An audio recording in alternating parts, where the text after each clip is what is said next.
আমি রাসেল আহমেদ আপনাদের স্বাগত জানাচ্ছি যমুনা টেলিভিশনের নিয়মিত আয়োজন ২৪ ঘন্টায় প্রেজেন্টেড বাই আকিজ সানশাইন। সমসাময়িক রাজনীতির বিষয় নিয়ে আলোচনা করি। আজকেও সেই আলোচনায় থাকতে চাই এবং এজন্য স্টুডিওতে আমাদের সাথে যারা উপস্থিত হয়েছেন তাদের সাথে পরিচিত হয়ে নিচ্ছি।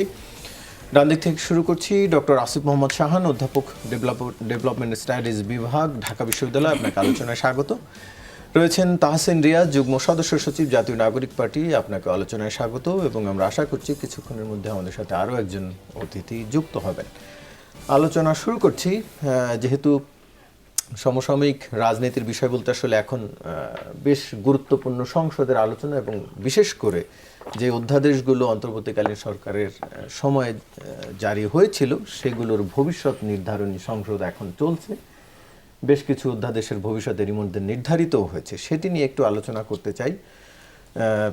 ডক্টর আসিফ মোহাম্মদ শাহান, একটু আপনার মাধ্যমে আলোচনা শুরু করছি। যেটি আসলে আজকে মানবাধিকার বিষয়ক যে অধ্যাদেশটি ছিল মানবাধিকার কমিশন গঠনের, সেটি নিয়ে একটু আলোচনা করি, পরে অন্যান্য অধ্যাদেশের বিষয়ে আসবো। এটি নিয়ে একটু জানতে চাই যে এই অধ্যাদেশটি আজকে বাতিল হলো এবং হয়ে যাওয়ার ফলে আমরা দেখলাম যে বিরোধী দল ওয়াকআউটও করেছে, তাদের আপত্তি আমলে নেওয়া হয়নি বলে। স্বাভাবিকভাবে সেটা সুযোগও নেই যেহেতু 2/3 সরকারি দল রয়েছে।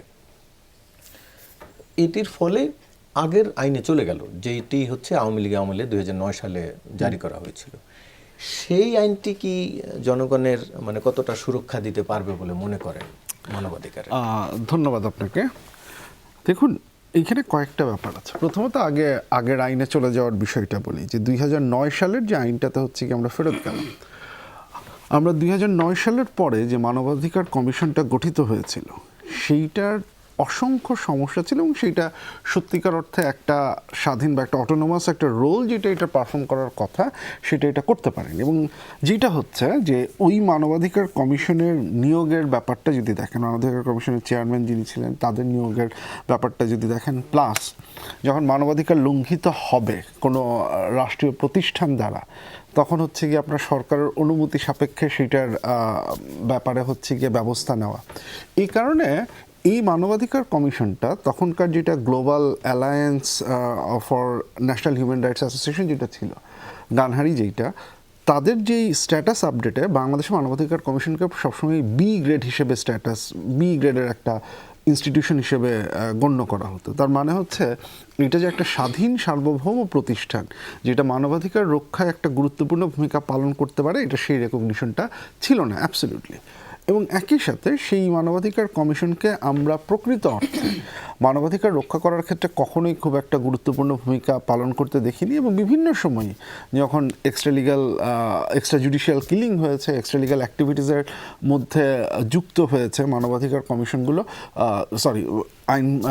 আইন ল এনফোর্সমেন্ট এজেন্সি যেগুলো আছে সেগুলো বা অন্যান্য সিকিউরিটি এজেন্সিগুলো, এইটার বিরুদ্ধে তাদের কোনো ধরনের অ্যাকশন নিতে আমরা দেখিনি। ইনফ্যাক্ট আমার মনে আছে যে তখন বেশ কিছু গবেষণা কাজের জন্য একজন মানবাধিকার কমিশনের চেয়ারম্যানের সাথে একসময় কথা হয়েছিল যে ওনারা বলছিলেন যে ওনারা আইন মন্ত্রণালয়ের কাছে হচ্ছে রিকোয়েস্ট করেছেন, আইন মন্ত্রণালয়ের সাথে কাজ করেছেন যাতে ওনাদের এই আইনি অধিকারগুলো দেওয়া হয়, কারণ এই অধিকারগুলো দেওয়া ছাড়া তারা আসলে কোনো ধরনের কাজকর্মই করতে পারছেন না। এটা একদম সরকারের নিয়ন্ত্রণাধীন একটা প্রতিষ্ঠান ছিল।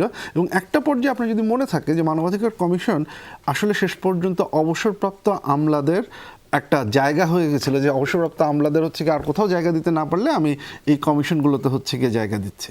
সো আমরা যদি গণতন্ত্র বা গণতান্ত্রিক প্রক্রিয়ার কথা বলি, সেটাতে টিকে থাকার জন্য আপনার কিছু গণতান্ত্রিক প্রতিষ্ঠান লাগে। এক্সিকিউটিভ সবসময়ই কোনো না কোনো সময় কোনো না কোনো উপায়ে এই হিউম্যান রাইটস ভায়োলেশন করা, করাপশনে যাওয়া, এই ধরনের কাজকর্ম এটা এক্সিকিউটিভ করবেই। গভর্নমেন্টের হাতে যখন পাওয়ার থাকে গভর্নমেন্ট এটা করবেই। প্রশ্নটা হচ্ছে, এবং এটা পৃথিবীর সকল দেশেই হয়ে থাকে, সমস্যাটা হচ্ছে এমন কোনো ধরনের ইনস্টিটিউশনাল ডিজাইন আপনার আছে কি না যেটা এক্সিকিউটিভ যখন এই ধরনের কাজকর্ম করবে, ল এনফোর্সমেন্ট এজেন্সি যখন এই ধরনের কাজকর্মগুলো করবে, তখন আপনি সেটার বিরুদ্ধে ব্যবস্থা নিতে পারবেন। আমাদের মানবাধিকার কমিশনটা আনফর্চুনেটলি এইটা ছিল না। এখন দেখুন, একটা যেটা ব্যাপার যে বিএনপি বারবার বলার চেষ্টা করছেন যে তারা 2009-এ যদি যে অধ্যাদেশ এটা ফেরত গেল, তারা ভবিষ্যতে একটা নতুন আইন হচ্ছে গিয়ে নিয়ে আসবেন। সমস্যাটা যেটা হচ্ছে যে আপনি যদি হচ্ছে গিয়ে যে স্পেশাল কমিটিটা হয়েছিল সেই স্পেশাল কমিটিতে যেটার এই সংসদে যে স্পেশাল কমিটিটা হয়েছিল তারা এই নতুন যে অধ্যাদেশের যে সমস্যাগুলো আইডেন্টিফাই করেছে সেগুলো যদি দেখেন, কারণ আমরা তো ধরে নিতে পারি যে সেই স্পেশাল কমিটি যে সমস্যাগুলো আইডেন্টিফাই করেছে তারা যদি এই অধ্যাদেশটাকে পরবর্তীতে আবারও নিয়ে আসে সংসদে, সেইখানকার যে অবজারভেশনগুলো সেগুলোকেই তো আমলে নিয়ে তারা করবে। এখন সেইখানে বিএনপি দলীয় সংসদ সদস্য যারা ছিলেন, এক্সেপ্ট ফর ব্যারিস্টার নওশাদ জমি, তিনি একটা চমৎকার নোট অফ ডিসেন্ট দিয়েছিলেন, উনি ছাড়া বাকি যে মেজরিটি তাদের যদি মতামত দেখেন যে তারা যেই অধ্যাদেশটা ইন্টারিম গভর্নমেন্ট করে গেছে সেখানে তারা কী কী সমস্যা দেখেছেন, একটা সমস্যা ওনারা দেখেছেন যে এইটা কোনো মন্ত্রণালয়ের সাথে সংযুক্ত না। এখন এটা একটা খুব কমন একটা ব্যাপার যে আপনি যদি একটা ইন্ডিপেন্ডেন্ট ইনস্টিটিউশনকে কোনো একটা মন্ত্রণালয়ের সাথে অ্যাটাচ করে ফেলেন তাহলে তো সেই ইনস্টিটিউশনটা তো ইন্ডিপেন্ডেন্ট থাকে না। অ্যান্টি কারাপশন কমিশন অ্যাটলিস্ট কাগজে কলমে সেটা একটা ইন্ডিপেন্ডেন্ট বডি, তাকে কি আপনি কোনো মিনিস্ট্রির সাথে অ্যাটাচ করেছেন? তাহলে আপনি মানবাধিকার কমিশনকে যদি ইন্ডিপেন্ডেন্টলি কাজ করতে দিতে চান তাহলে তাকে কেন আপনি কোনো একটা মিনিস্ট্রির সাথে অ্যাটাচ করবেন? এটা তো তার স্বাধীনতার সাথে যায় না। তারা একই সাথে এই অবজারভেশনটাও দিয়েছেন যে এইখানকার এখন যে মানবাধিকার কমিশনের চেয়ার এটা যেভাবে নির্বাচিত হচ্ছে, যে প্রক্রিয়ায় নির্বাচিত হচ্ছে, এইখানে সরকার দলীয় সদস্য বাড়াতে হবে। তো তার মানে কি সরকার তার পছন্দের লোকজনকেই মানবাধিকার কমিশনের চেয়ার বানাবেন? তাহলে অতীতের মতো আবারও কি এইটা সরকারের পছন্দসই লোকজনদেরকে জায়গা দেবার একটা প্রতিষ্ঠানে পরিণত হবে? যদি সেইটা হয় তাহলে আবারও এই প্রতিষ্ঠানটির স্বাধীনতা বলে আর কিছু থাকছে না। তৃতীয়ত, যে এইটার যদি কোনো কোনো ব্যবস্থা নিতে চায়, কোনো তদন্ত করতে চায়, তাহলে হচ্ছে সরকারের অনুমতি নিতে হবে। তো এই যে সরকারের অনুমতি যদি নিতে হয় তাহলে তো এটা স্বাধীনতা বলে আর কিছু থাকছে না। এখন বিএনপির এই যে পয়েন্টটা যে আমরা নতুন আরও বেটার একটা আইন করতে চাই, খুব ভালো কথা, I want to believe that statement যে তারা আসলেই একটা ভালো করতে চান, কিন্তু যে অবজারভেশনগুলো এসেছে সেই অবজারভেশনগুলোর ভিত্তিতে যদি তারা হচ্ছে গিয়ে নতুন একটা আইন তৈরি করেন তাহলে তো আবারও হচ্ছে গিয়ে 2009-এর যেটা সেটার সাথে তো আমি আসলে খুব বেশি কোনো পার্থক্য দেখছি না, বরং সেটা মানবাধিকার কমিশনকে সম্পূর্ণভাবে নখদন্তহীন একটা সরকারি প্রতিষ্ঠানে তৈরি করবে যার আসলে কোনো ইন্ডিপেন্ডেন্ট ভয়েস থাকবে না, এবং যেটা ডেমোক্রেটিক প্রমোশন বা ডেমোক্রেটিক কনসলিডেশনের জন্য এটা কোনো ধরনের কোনো উপকারী পদক্ষেপ হিসেবে বিবেচিত হতে পারে না। জি, তাহসিন রিয়াজ, একটু আপনার কাছ থেকে জানতে চাই, বিএনপি যে প্রস্তাবটি করছে এবং যেটি তারা বারবার বলছে 2/3 ভোট তারা পেয়েছে, মানুষ তাদেরকে 2/3 আসনে বিজয়ী করেছে, ফলে এটি তো তাদের এক ধরনের এখন যে তারা যেই সিদ্ধান্তগুলো নিচ্ছে সেটিও কি জনগণের প্রত্যক্ষ সমর্থন বলা যায় না? ধন্যবাদ জানাচ্ছি যারা পরোক্ষ সমর্থন আর কি, যারা আমাকে শুনছেন, এবং ধন্যবাদ জানাচ্ছি ইতিমধ্যে যিনি আলোচনা করেছেন। দেখেন, বলা তো যায় ডেফিনেটলি 2/3 মেজরিটি, এই গল্পটা তো আসলে আমরা নির্বাচনের পর দিন থেকে শোনা শুরু করেছি। আপনি যখনই কেউ কোনো ধরনের কোশ্চেন অ্যারাইজ করছে বা কোনো জাস্টিফাইড কোনো লজিক্যাল আর্গুমেন্ট হচ্ছে প্লেস করছে, সেই জায়গাটাতেই সামনে তুলে ধরা হচ্ছে 2/3 মেজরিটি। দেখেন, 2/3 মেজরিটি বেসিসটা কী ছিল, কমিটমেন্টটা কী ছিল? এটা কিন্তু একটা সাইকোলজিক্যাল গেম প্লে। 2/3 মেজরিটি পাওয়া, ধরে নেই 2/3 মেজরিটিটা আমরা পাইছি, যেহেতু পাইছি আমরা দেখছি, এখন নির্বাচনের ইঞ্জিনিয়ারিংগুলো নিয়ে আপাতত আলাপ করছি না।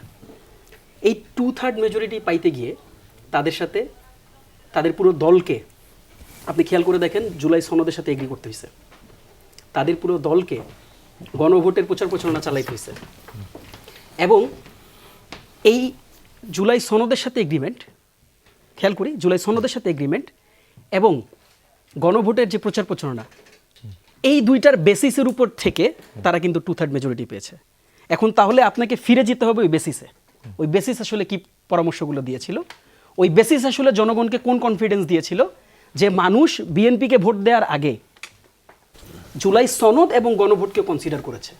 দেখেন, ম্যান্ডেট কিন্তু দুইটাই ম্যান্ডেট। তারা এখনো অস্বীকার করছে না। আমি অস্বীকার করছি, আমি সেটা বলে দিব কোথায় কোথায় করছে, কোনো সমস্যা নেই, সেটার একদম লজিক্যাল আর্গুমেন্টেটিভ ডকুমেন্টেশন আছে। কাজী দেখেন, ম্যান্ডেট কিন্তু দুইটাই ম্যান্ডেট। 2/3 মেজরিটি যদি ম্যান্ডেট হয়, প্যারালালি গণভোটও ম্যান্ডেট। এই গণভোটের ম্যান্ডেটকে আপনি বিভিন্ন ধরনের ছলছাতিরতা দিয়ে, বিভিন্ন ধরনের আইন প্রক্রিয়া সংবিধান দিয়ে আপনি অস্বীকার করতে পারেন, সমস্যা নেই, সেটারও জাস্টিফিকেশন আছে। যদি এই আলোচনাটাতে আমরা ঢুকি সেটাকে এক্সটেন্ড করবো, যেহেতু আমরা আজকে সংসদের বেশ কিছু বিল নিয়ে আলোচনা করছি, সেই দিকটাতে যাচ্ছি না। এখন দেখেন, জুলাই সনদ এবং জুলাই সনদের উপর ভিত্তি করে যে গণভোটটা সর্বশেষ যে অনুষ্ঠিত গণভোট হয়েছে, সেটার বেসিস ছিল আপনি মানবাধিকার কমিশনকে একটা মুক্ত স্বাধীন কমিশন হিসাবে আপনি দেখতে চান। এবং সেখানে যে ট্রেডিশনাল ফরম্যাটে 2009 সালের যে আইনের উপর বেসিস করে বিগত সময়ে মানবাধিকার কমিশনগুলোকে আমরা ফাংশন করতে দেখেছি, ইতিমধ্যে স্যার বলেছেন, আমি এটাকে রিপিট করবো না, সময় নষ্ট হবে। জাস্ট একটা কথা বলি, এই আইন শুধু মানে বৈষম্য বিরোধী ছাত্র আন্দোলনের বিরুদ্ধে ব্যবহার হয়েছিল, শুধু জামাত ইসলামের বিরুদ্ধে ব্যবহার হয়েছিল। এই আইনকে যখন বেগম খালেদা জিয়াকে যখন মানে নির্বিচারে যখন এভাবে করে বন্দি করে রাখা হলো একটা ঘরের মধ্যে, তাকে যখন বাসা থেকে বের করে দেওয়া হলো, তাকে যখন তার ছেলেকে যখন বাজেভাবে পিটিয়ে দেশ ছাড়া করা হলো, আমরা আরাফাতুর রহমান কোকোর কথা জানি, তাকে যখন এরকম নোংরাভাবে তাকে যখন টর্চার করা হলো, তখন এই মানবাধিকার কমিশন কোনো শব্দ উচ্চারণ করতে পেরেছিল? এবার খেয়াল করে দেখেন কেন পারেনি। এখানে উত্তর আছে। উত্তর হচ্ছে 2019 সালের যে কমিশন, এই কমিশনের যে আইন, এই আইন তাকে সেই অ্যাক্সেস করতে দেয় নাই। আপনি পুরো প্রক্রিয়ায় আপনি খেয়াল করে দেখবেন, এই যে মানে যে প্রসেসের মাধ্যমে এই মানবাধিকার কমিশনের চেয়ারম্যান নিয়োগ হতো, আপনি যদি দেখেন 2009 আইনের দিকে যদি তাকান, সেখানে কারা থাকতো? সেখানে থাকতো সংসদের স্পিকার, সেখানে থাকতো আইনমন্ত্রী, সেখানে থাকতো স্বরাষ্ট্রমন্ত্রী, সেখানে থাকতো মন্ত্রী পরিষদের সচিব, এবং সারপ্রাইজিংলি সেখানে থাকতো সরকার দলের স্পিকার কর্তৃক মনোনীত আরও 2 জন মানে সরকারের সদস্য, মানে আপনার ম্যান্ডেট প্রাপ্ত সদস্য যাদেরকে আমরা বলি আর কি, 2/3 বা 3/3 যাই বলি আর কি। তো এরা যখন মানে এই প্রক্রিয়া যখন কাউকে সামনে নিয়ে আসবে, কাউকে সেই কমিশনের চেয়ারম্যান বানাবে, মানে আপনি কিভাবে করে কোন বেসিসের উপর দাঁড়ায়, আপনি কোন বিশ্বাসের উপর দাঁড়ায় আপনি বলবেন যে এরা নিরপেক্ষ চেয়ারম্যান আপনাকে দিবে? দিবে না, দিতে পারে নাই তো। না, আপনি দেখেন, উদাহরণ নেন, এই সরকার যে দিবে না সেটা উদাহরণ নেন, আমি কেন বিশ্বাস করবো ব্লাইন্ডলি? যদি আজকে আইনমন্ত্রীও বলেছেন যে আইনমন্ত্রীকে আমি কেন বিশ্বাস করবো ভাই? না, প্রসঙ্গ ঠিক আছে, তাদের যে আক্ষেপ সেটি অনেক কম নয়, অন্যদের চেয়ে সে কম কি নয়। ফেরেশতা? আমি কেন বিশ্বাস করবো? সে তো দ্বিচারিতা করেছে। অনিয়ারে বলছি। আচ্ছা, আমি আপনাকে একটু আরেকটা প্রসঙ্গ যদি টেনে নিয়ে আসি, স্বাধীন বিচার বিভাগ অর্থাৎ সুপ্রিম কোর্টের আন্ডারে নিম্ন আদালত, সেটি এবং প্রসঙ্গে আমরা আসছি।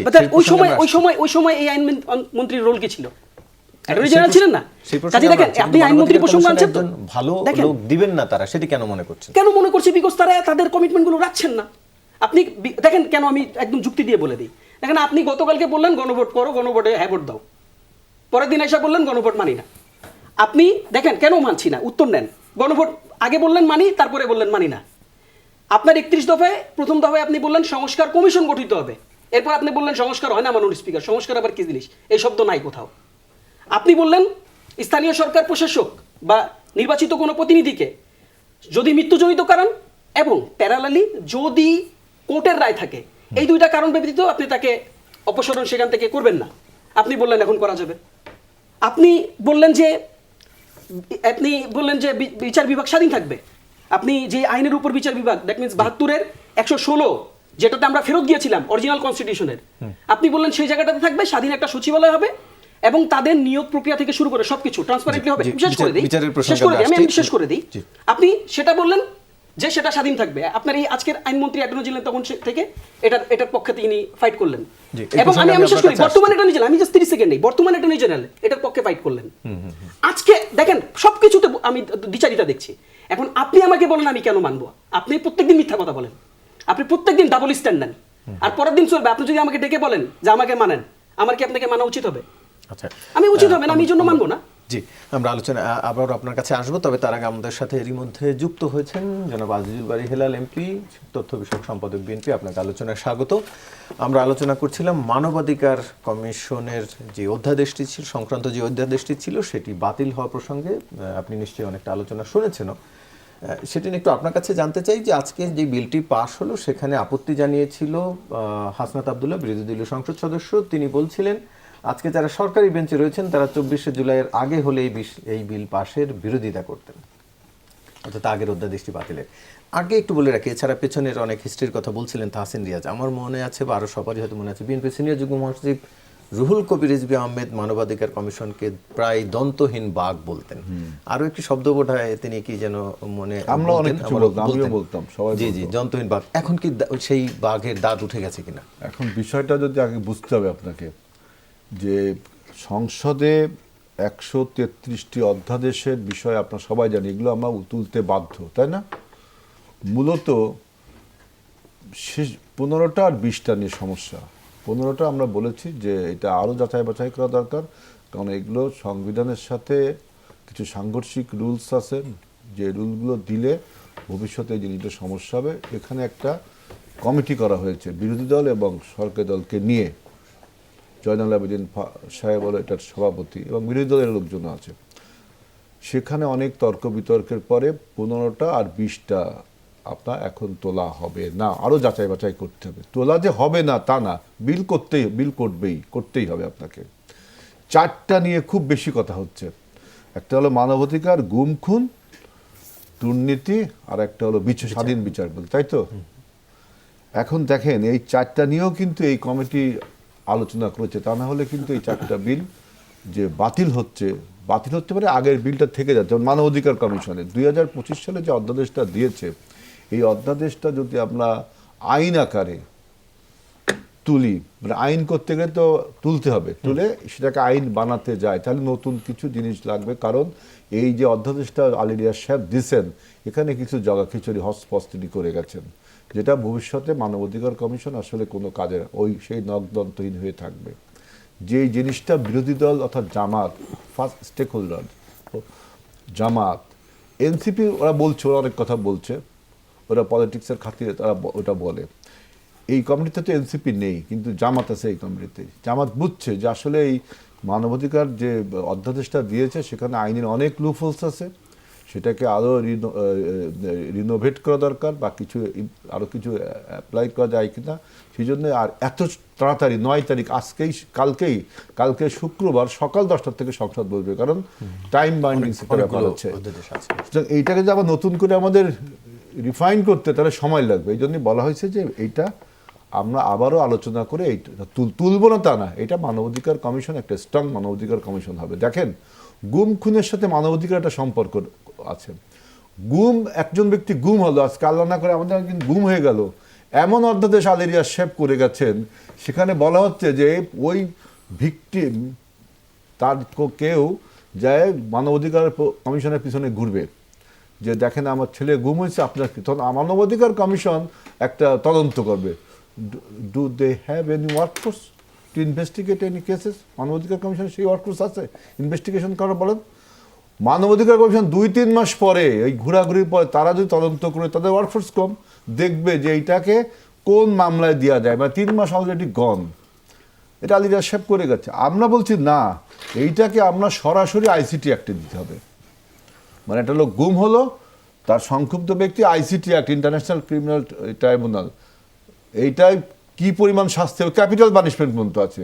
আর এইটা যদি ফৌজদারি আইনে আনেন, তাহলে আপনার 2 বছর, 3 মাস, 6 মাস, 5 বছর ম্যাক্সিমাম আপনি সাজা খাইতে, বা কোনো জামিন নিয়ে সাজা বাইরে থাকবেন, পরে একসময় আপনি সাজা মৌকুফ হয়ে যাবে বা সাজা খাটবেন 5 বছর।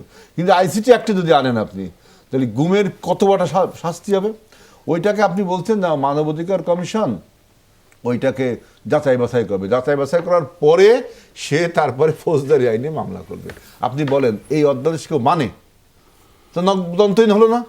সেইটার জন্য জামাত ইসলাম যেহেতু এই কমিটিতে আছে, ওরা এই জিনিসটা পড়ছে, আমাদের যারা আছেন পড়ছে, পড়ে সংসদে আলোচনা হয়েছে, উত্থাপন হয়েছে। তারা তখন আমরা যখন বললাম, যখন বিলটা তোলা হলো যে এটাকে গৃহীত হবে কিনা, তখন তো নাও তো বলিনি যে তোলা হবে না, তাও তারা জানে যে এই বিলটা যে তোলা হবে না, তোলা হলে এই বিলটা আপনার আলটিমেটলি কোনো মানবাধিকার কমিশন এটা ভালো হবে না। গুম খুন কমিশনটা এটা হলো না।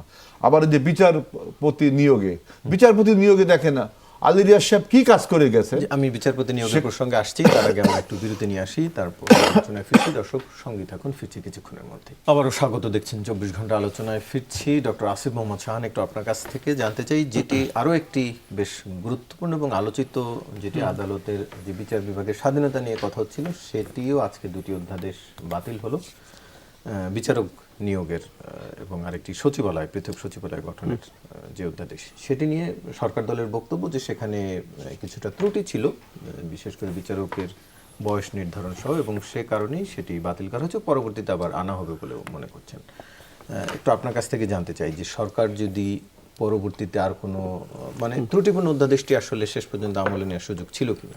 আচ্ছা, আমি একটু পেছন থেকে আসি, যে আপনি তখন একটা প্রশ্ন করেছিলেন যে মানবাধিকার কমিশন বা অন্যান্য জায়গায় সরকার দলের লোকজনের যদি সদস্য সংখ্যা বেশি থাকে, কেন আমরা ধরে নিচ্ছি যে তারা ভালো লোক নিয়োগ দিবেন?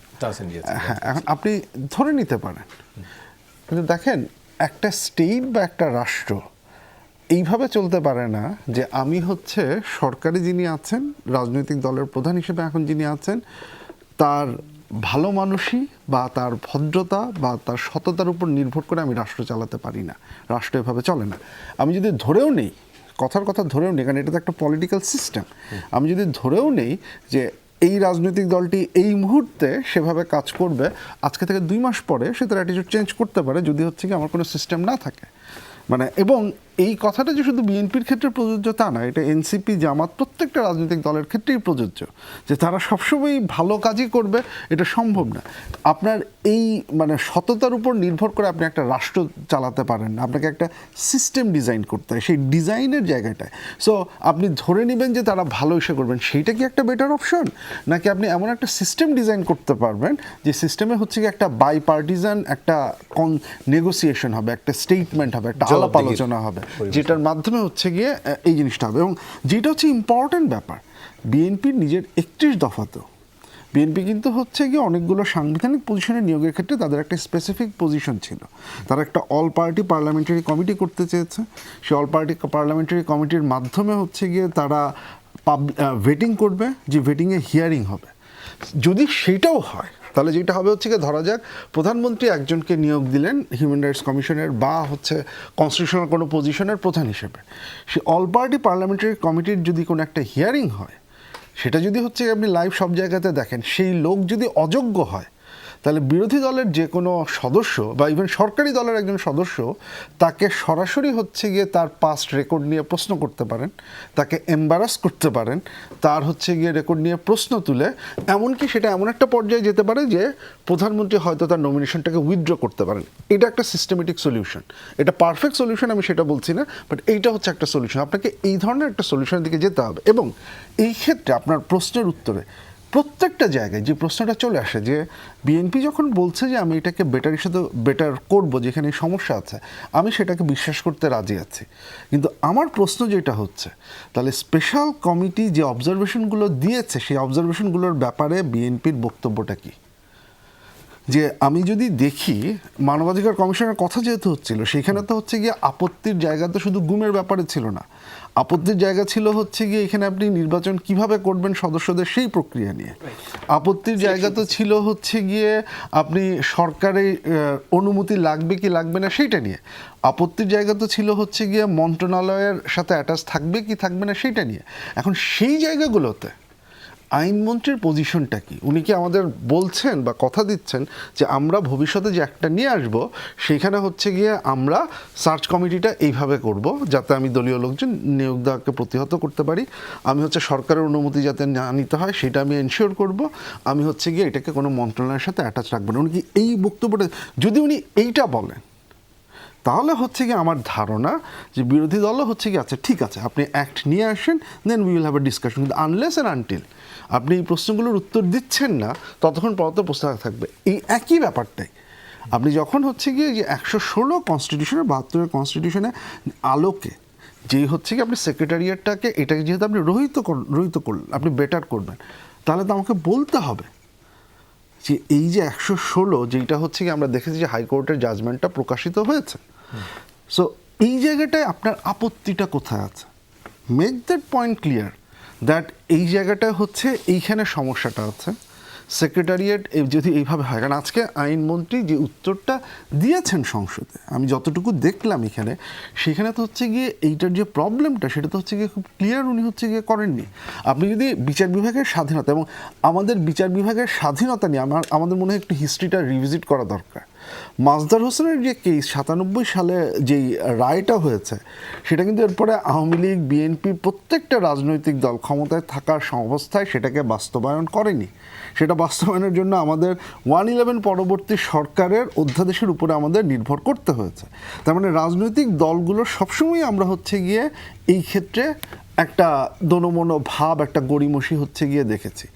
আজকে যখন সেই জায়গাটাতে এসে আমার আপত্তিটা হচ্ছে এই জায়গাতে, আপনি যদি এটাকে মনে করেন যে আপনি বেটার করবেন, আই হ্যাভ নো প্রবলেম, কিন্তু আপনাকে আমার কাছে ক্ল্যারিফাই করতে হবে যে এক্স্যাক্টলি কোথায় সমস্যাটা ছিল সেক্রেটারিয়েটে, যে রায়টা আসছে সেই জায়গাটাতে আপনি আসলে কোন জায়গাটায় বেটারমেন্টটা করছেন, সেই প্রবলেমটা বিচার হচ্ছে। নিয়োগের যেই পদ্ধতি, সেখানে বয়সের একটা উল্লেখ করা হয়েছিল অধ্যাদেশে, যেটি সংবিধানের সাথে সাংঘর্ষিক বলছিলেন এর আগে একদিন স্বরাষ্ট্রমন্ত্রী। এখন আমার এগেইন মানে সেটা হচ্ছে একটা জায়গা। এখন একই সাথে আপনি যে জুডিশিয়াল অ্যাপয়েন্টমেন্ট কাউন্সিলের যে ধারণাটা, আপনি কি তাহলে এই ধারণাটা রাখবেন না রাখবেন না? প্রধান বিচারপতির নেতৃত্বে এইটাকে করে রাষ্ট্রপতির কাছে এটা যাওয়ার, কিন্তু আজকে আমি যে ব্যাখ্যাটা দেখলাম সেখানে তো হচ্ছে বলা হচ্ছে যে বিচার বিভাগ অতি স্বাধীন হয়ে গেলে কি সমস্যা হবে। আর আপনি যদি সেপারেশন অফ পাওয়ারে বিশ্বাস করেন তাহলে তো বিচার বিভাগের অতি স্বাধীনতা নিয়ে তো আপনার চিন্তা করবার কিছু নেই। আপনি তো সেই চেক অ্যান্ড ব্যালেন্সটা এস্টাবলিশ করবেন, সেইটা তো হচ্ছে গিয়ে মূল পয়েন্টের জায়গাটা। সরি। হ্যাঁ, তাহসিন রিয়াজ, আপনার কাছ থেকে জানতে চাই, যেটির কথা বলছিলেন শেষে, যে অতি পাওয়ারফুল হয়ে গেলে সেখানে সরকার পরিচালনার ক্ষেত্রেও তো খানিকটা প্রবলেম হতে পারে যদি সরকার। প্রবলেম নাই, ওইখানে স্বৈরাচারী হওয়ার পথ বন্ধ হয়ে যায়। পাওয়ার সেপারেশন যখন হবে, পাওয়ার চেক অ্যান্ড ব্যালেন্সের মধ্যে যখন থাকবে, যখন পাওয়ারকে কোশ্চেন করার মতন আরও কয়েকটা অথরিটেটিভ বডি থাকবে, তখন আপনি স্বৈরাচার হতে পারবেন না। আপনি বিগত 16 বছর খেয়াল করে দেখেন, এই জিনিসগুলো ছিল না। রাষ্ট্রের যতগুলো স্বাধীন নিয়ামক প্রতিষ্ঠান ছিল, কমিশন ছিল, এই প্রত্যেকটা কমিশনগুলোকে দলীয়করণ করা হয়েছিল। যেমনভাবে মানবাধিকার কমিশন, যেমনভাবে দুর্নীতি দমন কমিশন, যেমনভাবে নির্বাচন commission and others. And same goes to, আপনি খেয়াল করে দেখেন, একদম সিমিলার অ্যাজ ইট ইজ বিচার বিভাগ। বিচার বিভাগে আপনি খেয়াল করে দেখবেন হাসিনা সরকারের শেষের দিকে আপনি দেখবেন যে বিচারপতি যাকে বিদেশ পাঠায় দেওয়া হলো জোর করে, একটা চিঠি দিয়ে, পাগল সাব্যস্ত করে, মানে this is how it was moving. এবং আমরা ঠিক ওই জায়গাটাতে ফিরে যাচ্ছি, হয় না? যেমন আমি একটা ছোট্ট এক্সাম্পল দিই। এক্সাম্পলটা হচ্ছে, ধরেন আপনি নতুন সফটওয়্যার ইনস্টল করবেন, তো নতুন সফটওয়্যার ইনস্টল করতে যখন আপনি ফোনে যান, তাহলে কি আপনি কি মানে আবার 1 থেকে 1-এ ফিরে যান, 10 থেকে আপনি 11-তে যান? এখন কেউ যদি যুক্তি দেয় যে 11-তে যাওয়ার আগে আমাকে 1-এ ফিরে যেতে হবে, তো ভাই যুক্তি না, এটা আপনার ছেলে খেলা। এবার দেখেন দ্বিচারিতাটা কোথায়, মানে কোথায়। আমি এর আগেও বলছিলাম যে আপনি সকালবেলা বললেন এক কথা, বিকেলবেলা আবার বললেন আরেক কথা। 31 দফায় যান, 31 দফা আপনি তো লিখে দেন নাই, স্যার লিখে দেন, আমি কনফার্ম। বিএনপি নিজস্ব 31 দফা, এবং এই 31 দফাটাকে তারা, আমি এর আগেও বলেছি বেশ কয়েকটা জায়গায়, এটা একটা হলি স্ক্রিপ্টের মতন 31 দফা, লিটারালি মুখস্থ করানো হয়েছে লোকজনদেরকে। এবং এই 31 দফারই একটা মানে ভার্সন হচ্ছে আপনার যেই কমিটমেন্টগুলো তারা ইলেকশনের আগে তারা করেছে, তাদের ম্যানিফেস্টো। দেখেন 31 দফার 10 নম্বর দফায় কি বলছেন তারা? অধীনস্থ আদালত সমূহের নিয়ন্ত্রণ ও শৃঙ্খলা বিধান সুপ্রিম কোর্টের, নোট করি, সুপ্রিম কোর্টের উপর ন্যস্ত হইবে। 9 ধারায়, হ্যাঁ, 10-এ সুপ্রিম কোর্টের উপর ন্যস্ত হবে। বিচার বিভাগের জন্য সুপ্রিম কোর্টের নিয়ন্ত্রণাধীন একটি পৃথক সচিবালয় গঠন করা হবে। ভাই এই কথাটা কার? এই কথাটা তারা বলছেন, আমরা তো বলে দেইনি। আমরা বলছি ধরেন রিফর্ম কমিশনের আলোচনায় 31 দফা তো আপনার দফা, এবং আপনারা বলে বেড়াইছেন, আমরা না, আপনারা বলে বেড়াইছেন এটা হলো বাংলাদেশের মানুষের মুক্তির পথ, একমাত্র পথ, যেই পথে গেলে আটলেই কেবল মুক্তি আসবে। এরপর এবার একটু হিস্ট্রির দিকে আসি। দেখেন 72-এর সংবিধান 116, 72-এর সংবিধানে 116-তে কিন্তু বিচার বিভাগ কমপ্লিটলি ইন্ডিপেন্ডেন্ট ছিল। যখন 4র্থ সংশোধনী, যেই সংশোধনীর মাধ্যমে শেখ মুজিবুর রহমান বাকশাল কায়েম করলেন, ওই সংশোধনীতে এসে তিনি করলেন কি, তিনি বললেন যে এটা আমার অধীনস্থ থাকবে। খেয়াল করেন, লিঙ্ক করে দেই, কোন সংশোধনী? 4র্থ সংশোধনী, যেই সংশোধনীর মাধ্যমে বাকশাল কায়েম করা হয়েছিল। কি রায়ের মাধ্যমে? দেখ, বিচার বিভাগ ইজ কি কম্পোনেন্টস যে কোনো ন্যাশনের জন্য। তিনি এসেই বিচার বিভাগকে তিনি তার অধীনস্থ করলেন। এবার আজকে যে ঘটনাটা ঘটছে, ওই 4র্থ সংশোধনীর এই আজকের পার্টিকুলার যে কেস, এই কেসের সাথে ওই কেসের একটুও পার্থক্য নেই। জিয়াউর রহমান যখন টেক ওভার করলেন, 1979 নির্বাচন হলো, নির্বাচনে এসে তিনি অ্যামেন্ডমেন্ট করলেন, আগেই আইন হয়েছিল। আমি এখানে একটা বড় গোলযোগ আছে, আমি সে জায়গায় যাচ্ছি না, আগেই আইন হয়েছিল। সেখানে তিনি অ্যামেন্ডমেন্ট করলেন যে এটা বিচার বিভাগ রাষ্ট্রপতির অধীনস্থই থাকবে, কিন্তু তিনি প্রধান বিচারপতির পরামর্শ নেবেন। তারপরে খেয়াল করে দেখেন, শেষে এসে হাসিনা আবার এটারে একদম এককভাবে রাষ্ট্রপতির আওতাধীন করলো, এককভাবে।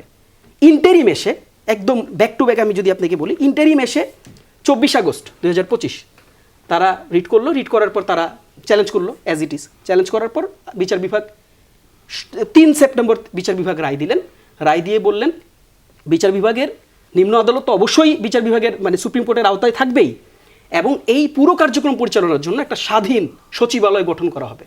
এবং আমি আপনাকে স্মরণ করাই দিই, এই রায়ের পর বর্তমান অ্যাটর্নি জেনারেল, আগের জন না, বর্তমান অ্যাটর্নি জেনারেল, হ্যাঁ, এরপর আগের যিনি অ্যাটর্নি জেনারেল ছিলেন 25 সালে, যিনি এখন বর্তমান আইনমন্ত্রী, এবং বিএনপির ম্যাক্সিমাম, একদম নোট অন ইয়ার বলছি, বিএনপির ম্যাক্সিমাম আইনজীবীরা এই কার্যক্রমটাকে ওয়েল অ্যাপ্রিসিয়েট করেছিল এবং এটাকে প্রচণ্ড রকম সাধুবাদ জানিয়েছিল।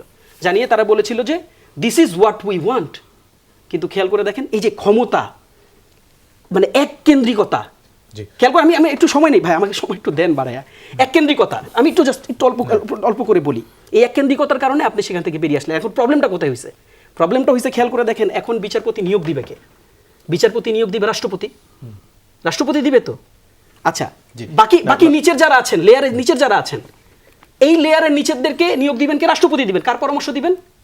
প্রধান বিচারপতি পরামর্শ দিবেন। কিন্তু রাষ্ট্রপতি কার পরামর্শে এই কাজটা করবেন?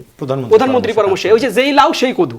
জি, আমরা একটু আজিজুল বারী হেলাল আপনার কাছ থেকে জানতে চাই, যেটি তাহসিন রিয়াজ বলছিল, বিএনপির 31 দফায় এটি আরো একটু প্রথম লাইনে আরো একটি ছিল, বাংলাদেশের সংবিধান ও মাজদার হোসেন মামলার রায়ের আলোকে বিচার বিভাগের কার্যকর স্বাধীনতা নিশ্চিত করা হবে। বাকিটুকু তাহসিন রিয়াজের মধ্যে পড়েছে, অর্থাৎ পৃথক সচিবালয়ের বিষয়। আমি শুনছি, সেখান থেকে কি একটু সরে যাচ্ছে কিনা বিএনপি? একটু না, পুরোটাই। আপনার কাছে তো আপাতত অ্যাপারেন্টলি তো তাই মনে হচ্ছে, তাই না? কিন্তু আসলে সমস্যাটা কোথায় এটা তো আপনাকে বুঝতে হবে। আপনি যদি সংসদে আমাদের বক্তব্যগুলো দেখেন, হ্যাঁ, আপনি পত্রিকা নিউজ সবগুলো পড়লে তো হবে না। শুধু আমি বলি বয়সের প্রসঙ্গ তো আপনার কাছে আমি শুনলাম, বয়সের প্রসঙ্গ তো আমি জানি না। আমি যেটা জানি, যেটা বুঝি এবং জানি, সেটা হলো যে প্রথমে দেখেন বিচারপতি নিয়োগ। বিচারপতি নিয়োগে প্রেসিডেন্টকে এবং প্রধান বিচারপতিকে পাশ কাটিয়ে একটা কমিটি করা হলো, এই আলী রিয়াদের ঐক্যমত কমিশন। এটা কি সাপোর্ট করা যায়? এটা কি স্বাধীন বিচারপতি নিয়োগে স্বাধীন কোনো প্রক্রিয়া হলো? আগে প্রধানমন্ত্রীর পরামর্শক্রমে প্রেসিডেন্ট করত, এর সাথে আমরা বলছি যে বিচারপতি, প্রধান বিচারপতিও থাকবে, তিনিও বিচারপতি নিয়োগ দিবেন, অধ্যস্থান যে সুপ্রিম কোর্টের যে অন্য, এটা আলী রিয়াজ সাহেব রাখেননি, তড়িঘড়ি করে উনি একটা লিখে দিয়ে চলে গেছে। উনি তো আর এই দেশে চলে গেছে। এখন এই বিচারপতি নিয়োগ যদি স্বচ্ছ প্রক্রিয়ায় করতে হয়, তাহলে কি আপনি মনে করেন না যে প্রধান বিচারপতি এবং প্রেসিডেন্টকে রাখা উচিত এখানে? আপনি কি, আমার তো মনে হয় রাখা উচিত, আপনি অন্যভাবে মনে করতে পারেন। সুতরাং আমরা বলছি এই অধ্যাদেশে যে আইনগুলো করে গেছে বিচারপতি নিয়োগে, এখানে যথেষ্ট ত্রুটি বিচ্যুতি আছে। এই জন্য বিএনপি বলছে যে আমরা একটা বিশেষ সংসদীয় কমিটি গঠন করব, যেখানে বিরোধী দল এবং সরকারি দল উভয় থাকবে, করে আবার এটাকে আইনি কাঠামো তৈরি করবো আমরা। উভয় থাকবে, কিন্তু দিন শেষে সরকারি দলের ইচ্ছাটাই বাস্তবায়ন হবে। তাহলে কি আর আসলে ওই কমিটি খুব একটা, তাহলে কি এখন আলী রিয়াজ সাহেব যা বলে গেছে তাই করে দেবো যে আপনার করে দিতে হবে? এটা কি আলী রিয়াজ সাহেবের করা? হ্যাঁ, না, অধ্যাদেশটা আইন মন্ত্রণালয় অধ্যাদেশ করছে তো এসে তখনকার উপদেষ্টারা করছে, সেটা তো আলী রিয়াজ অধ্যাদেশ 133টা অধ্যাদেশ আলী রিয়াজ সাহেবের ঐক্যমত কমিশনই করছে। দেখেন ওনাদের, আপনি দেখেন এইটা হলো একটা বিষয়। আপনারা এটা দেখেন, আর সচিবালয় বলছে, বিচার সচিবালয়, এই সচিবালয় নিয়ে রিপোর্ট দেখছেন আপনি? যে সিন্ডিকেটের ব্যবসা চলছে বিচার সুপ্রিম কোর্টের সচিবালয়, দেখছেন রিপোর্টটা? এটাকে আপনি সচিবালয় করবেন না নতুন করে আইন করবেন ওখানে? সেটি তো এখন সিন্ডিকেট, না নতুন করে সরকার থাকবে না। সিন্ডিকেট কোথায়? সরকারের বিভিন্ন সেক্টরেও তো সিন্ডিকেট, যেমন এখন এই যে তেল নিয়ে সিন্ডিকেট, তেলের দাম বাড়তো, এটা ভুল তথ্য। তেল নিয়ে সিন্ডিকেট আছে, তেল নিয়ে সিন্ডিকেট থাকে তো যেদিন যুদ্ধ শুরু তারপর দিনই তেলের দাম বেড়ে যেত। দ্রব্যমূল্য যদি দেখেন, এইবারে রোজা এবং রমজানে, রোজা এবং ঈদে কি দ্রব্যমূল্য নিয়ে এরকম কোনো কথা শুনলেন, দেখলেন? অর্থাৎ সিন্ডিকেটটা আমরা ভেঙে ফেলেছি। আবারও একটা সিন্ডিকেট তৈরি করতে যাচ্ছে এই যে বিচারপতিদের সচিবালয় নিয়োগে, এবং পত্রিকায় রিপোর্ট আছে যে সুপ্রিম কোর্টের সচিবালয়ে একটা সিন্ডিকেট কাজ করছে। এত কথা খোলস করে বলা যাবে না, আপনার পত্রিকার রিপোর্টগুলো পড়েন এবং খবর নিন। এই জন্য আমরা বলছি যে ওখানেও ওই যে বিশেষ কমিটিটা করাবে, তারা একটা স্বাধীন বিচারালয় কমিটি করবে। আলী রিয়াজের ওই যে লেখাগুলো, ওই যে অধ্যাদেশ লেখা আছে, ওইটা ত্রুটি বিচ্যুতি আছে। সেই কমিটির নিয়োগ প্রক্রিয়া কি হবে? মানে রাষ্ট্রপতি প্রধানমন্ত্রীর সাথে আলোচনা করে ঠিক করবে? না, এরা তো আগে ছিল, আপনি আপনার সংবিধানের সাথে সাংঘর্ষিক হচ্ছে। দেখেন সংবিধানের খুব সময় 95 বা 97 আর্টিকেলে আছে যে আপনার প্রধান বিচারপতি এবং প্রধানমন্ত্রীর পরামর্শক্রমে রাষ্ট্রপতি দিতে পারে। আলিজার সাহেবের এটা কিন্তু নেই, অধ্যাদেশ এটা নেই, এবং আমরা এর সাথে যোগ করেছি যে প্রধান বিচারপতিও থাকবে। সুতরাং তার এই দুইটা অধ্যাদেশ, এই যে একটা অধ্যাদেশ বিচারপতি নিয়োগ আর হলো বিচারালয়, এই অধ্যাদেশে যথেষ্ট ত্রুটি বিচ্যুতি আছে বিধায় আমাদের ওই যে আগের যে কমিটি আমি যেটা বললাম জয়নাল আবেদিনের নেতৃত্বে, এই কমিটি আলোচনা করেই বলেছে যে এটাকে আবার রিভিউ করা হবে। এই রিভিউ করা হবে এই জন্য আবার বিএনপি বলছে বিশেষ সংসদীয় কমিটি আটটা করা হবে, যে আইনের কোন ফাঁক ফোকরগুলো বন্ধ করলে বিচার লঙ্ঘনগুলো স্বাধীন হবে, এইটা বলা হচ্ছে। যেমন দেখেন জুলাই সনদ নিয়ে আমাদের খুব খুশালো যে জুলাই সনদ আমরা আন্তরিক না, আমরা কিন্তু বললাম যে it's kind of Bible, I am sorry to say the mention of Bible, but এই আমাদের কাছে তো আমি বলি জুলাই সনদের প্রত্যেকটা জিনিস, ইভেন দেন পাংচুয়েশন, আপনার dot, the comma, semicolon, everything will maintain, এবং তাই মানা হচ্ছে। আপনারা বলছেন সংস্কার, আমরা নাকি সংস্কার মানি না। ভাই জুলাই সনদের কোথাও যদি লেখা দেখাতে পারেন আপনি, লেখা আছে যে কি যে সংস্কার করতে হবে কিভাবে, লেখা আছে সংশোধনের মাধ্যমে লেখা আছে না, এবং 1 থেকে 47টা সংশোধন হবে, 47-এর পরে সব অধ্যাদেশ অর্ডিন্যান্স এইগুলো হবে। কিন্তু আপনি আদেশ যেটা জারি করলেন সেখানে বললেন, আমি ছোট্ট প্রশ্ন করতে পারি যদি ভাই allow অবশ্যই করেন? অবশ্যই আচ্ছা। প্রশ্ন থাকলে তো যেমন- কথা বলতে পারবো না থ্যাংক ইউ ভাই। যেমন জুলাই সনদের একটা একদম সুনির্দিষ্ট বিষয় আছে, সেটা হচ্ছে স্থানীয় সরকার প্রশাসক বা নির্বাচিত প্রতিনিধি যারাই হবেন এদেরকে আপনারা অযাচিতভাবে, মানে দুইটা কারণ, যদি মারা যায় অথবা সুপ্রিম কোর্টের রায় থাকে, এই দুইটা কারণ ছাড়া আপনারা তাকে ফায়ার করতে পারবেন না। না। কিন্তু আজকে সংসদে যেই আইনটা পাশ করা হয়েছে, মানে যে অধ্যাদেশ বাতিল করা হয়েছে এবং যেটা পাশ করা হয়েছে, এটা একদম কমপ্লিটলি জুলাই সনদের অপোজিট একটা মানে অধ্যাদেশ মানে আপনারা পাশ করছেন। এখন এটা তো মানে আপনি বললেন জুলাই সনদের একেবারে বাইবেল, একদম হরফ পালন করবেন আপনারা, কিন্তু কমপ্লিট অপোজিট একটা ডিসিশন আজকেই আপনারা নিয়েছেন। সেটা কি আসলে মানে হরফ লাইন দাঁড়িয়ে হচ্ছে কিনা? জুলাই সনদের সাথে কোন জায়গায় সংঘর্ষ করছে তুমি দেখো, আপনি দেখেন যে আমরা এই আলোচনায় আসছি, আমরা একটু তার আগে বিরতি নিয়ে এসে দর্শক আমাদের সাথেই থাকুন, ফিরছি কিছুক্ষণের মধ্যে। আবারও স্বাগত, দেখছেন 24 ঘন্টা আলোচনায় ফিরছি। উত্তর দিতে শুরু করেছিলেন আজিজুল বারী হেলাল। আপনার কাছ থেকে জানতে চাই, পাশাপাশি গণভোট প্রসঙ্গে আমি একটি প্রশ্ন রাখতে চাই। গণভোট বাতিল করা মানে প্রধানমন্ত্রীর ভোট বাতিল করা বলে মন্তব্য করেছেন জামাত ইসলামের সেক্রেটারি জেনারেল মিয়া গোলাম পরোয়ার। পরোয়ার ভাই তো অনেক ডেমাগগ টাইপের, ভাইয়ের এলাকার লোক। খুব পপুলার বক্তা, কিন্তু পরোয়ার ভাই সব বক্তব্য ধরা যাবে না, পরোয়ার ভাই অনেক কথা বলে, বুঝছেন। কিন্তু এই যে গণভোট বাতিল করা মানে প্রধানমন্ত্রীর হাবুট বাতিল আপনাকে করা হয় আমি কিনা? একটা সরলীকরণ বলি, কেন গণভোট করলাম, যে জুলাই সনদ আমরা বাস্তবায়ন করব কি করব না আমাদের নিয়ে সমস্যা ছিল।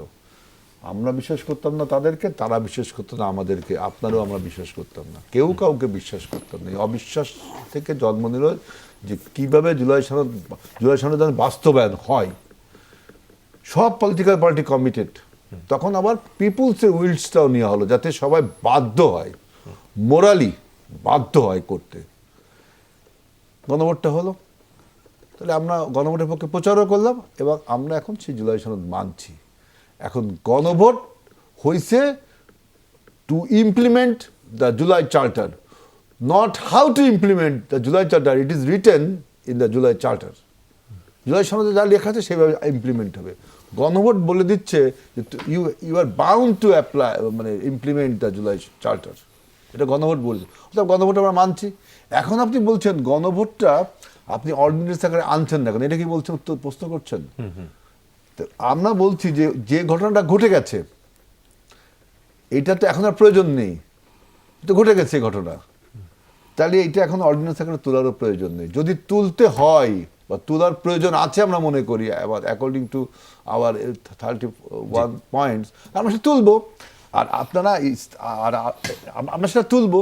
তাহলে গণভোট আমরা যে মানি না এই কথাটা ভুল না, আমরাই তো গণভোটের পক্ষে 70% রায় দিয়েছে, সেজন্য গণভোট জুলাই সনদে অ্যাজ ইট ইজ যা আছে সব মানছি আমরা, নোট অফ ডিসেনশন সহ। কিন্তু নোট অফ ডিসেনশন সহ আপনি যে আদেশটা দিয়েছেন জুলাই সনদ বাস্তবায়ন করার আদেশটাকে কিন্তু আমরা বলেছি প্রতারণার দলিল, ওই আদেশটাকে। জি, জুলাই সনদ মানছেন, তারপরও আন্দোলনে যাচ্ছে তাহসিন রিয়াজরা সহ 11 দল, কেন?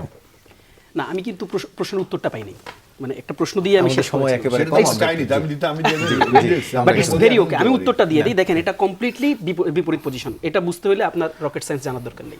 আপনি এক হাতে জুলাই সনদ নেন, আরেক হাতে আজকে যেই আইনটা ইয়ে হয়েছে, মানে পাশ হয়েছে, সেটা স্থানীয় দুটোর সরকার সাথে, তো। স্থানীয় সরকার নিয়ে। না, এটা- দ্বিতীয় আলাপটা দিই। না, এই যে গণভোটের কথা জানতে যে গণভোট তারা মানছে, তারপর আপনার আন্দোলনের আচ্ছা, ঘোষণা আপনি এখন দিলেন তাহলে না। আমাকে ভাই, আমি তো কনফিউজড হয়ে গেছি।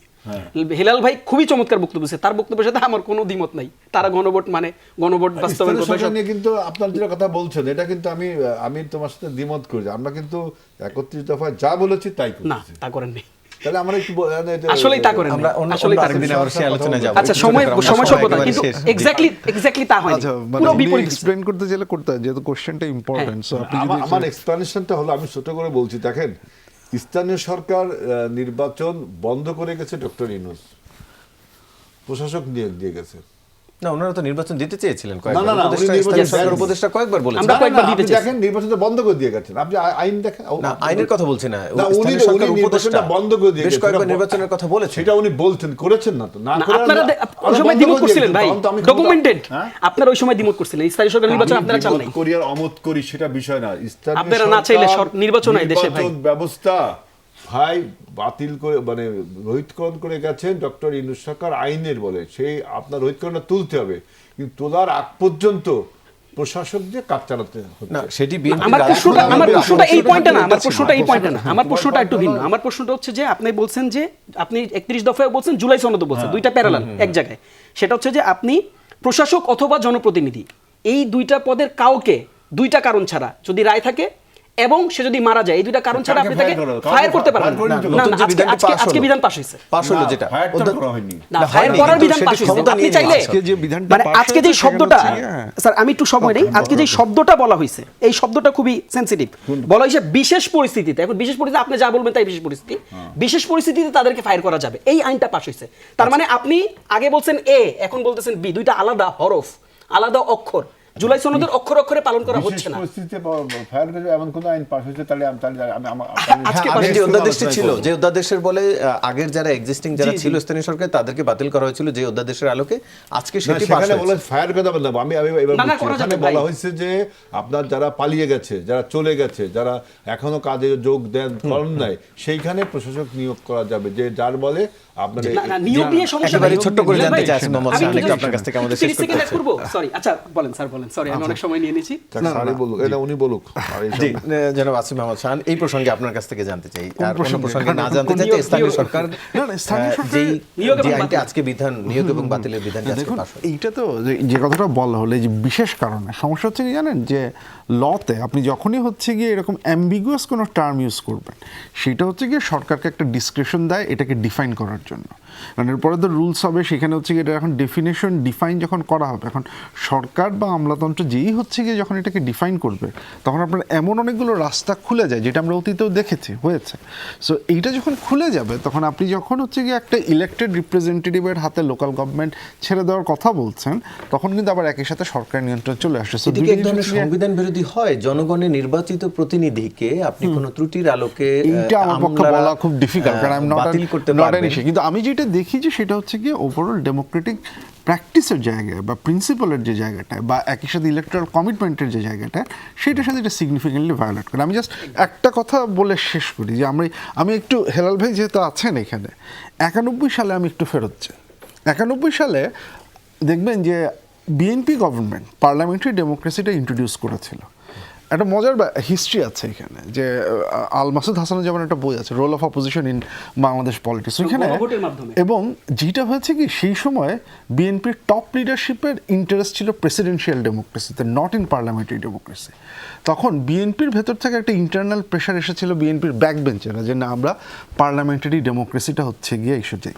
আজকে আমরা যে আলাপ আলোচনাগুলো করলাম, সেখানে অনেক ক্ষেত্রেই কিন্তু হচ্ছে গিয়ে বিএনপির এই যে আইনগুলো যেগুলো আসছে, সেইটা ডেমোক্রেটিক প্রিন্সিপালের সাথে যাচ্ছে না।